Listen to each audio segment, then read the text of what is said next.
Good morning. This is number 2 special edition of the Cook Report with the interview today with Patricia Burgess. Patricia lives in a house in, is it Colorado now? She moves around so much. I know she does. She's been in Taiwan and California and all over. Yes. But today, as part of the 27 questions interview process, to give her more transparency, I send the 27 questions out, as you know, and I'll have that link in the show notes. Patricia has picked the 5 questions that she would like to talk about.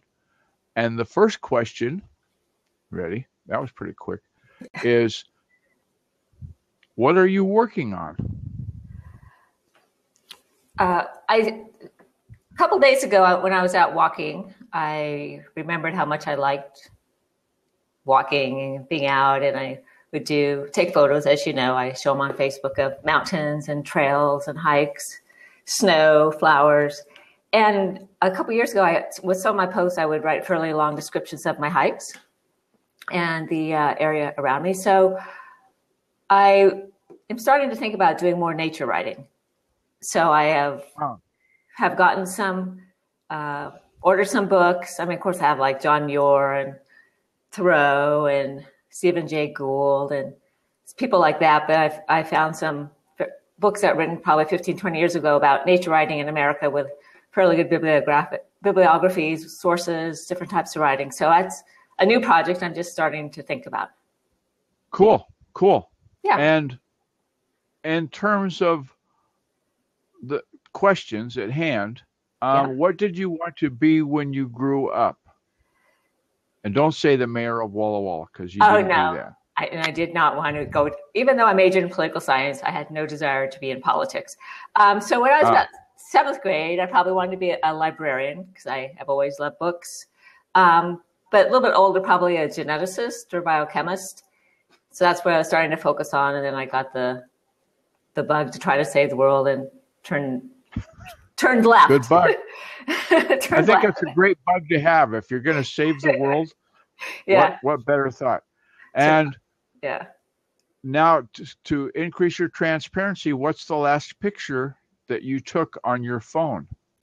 I took a picture of a statue of a father with his son on his shoulders. It's down by Boulder Creek Park, and there was a lot of snow, really cool late afternoon shadows.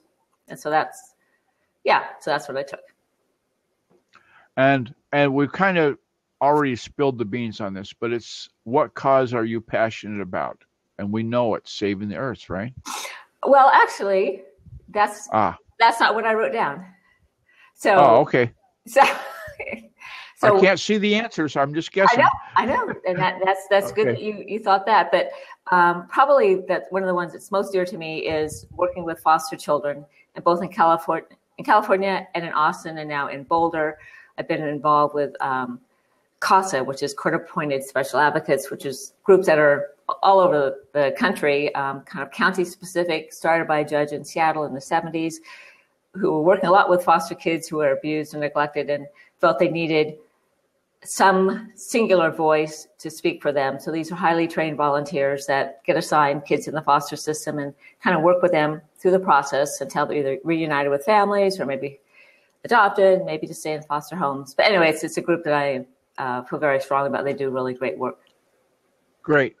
That's very good. And the final question of the 27 questions is, what problem do you wish you could solve? If I could talk better, it would be good. Maybe that's the problem solved. Maybe so. But so I think one of the things that concerns me the most is the education system in the U.S., how it's not serving kids right, and it has a really long-term effect, and we're just falling behind other countries. Right. I think I recognize that every time they have that national spelling bee. Yeah. And they get down to like the last 8 kids, the finalists, over half of them are homeschooled. It's not like the kid from public school 14 in New York. It's always some guy that's in his house with his mom teaching him stuff. Yeah. That's doing spelling bee champion. And that's wrong. Yeah. That's not the mission. No. I noticed a minute ago when you had a drink of tea that your cup is virtually identical on camera. That's with except that white ring on the bottom. Except this cup, you have to ride. Yes. You have to do 129 mile bike ride, 15,000 feet of climbing in the Tahoe region of California. I didn't do it. My husband did.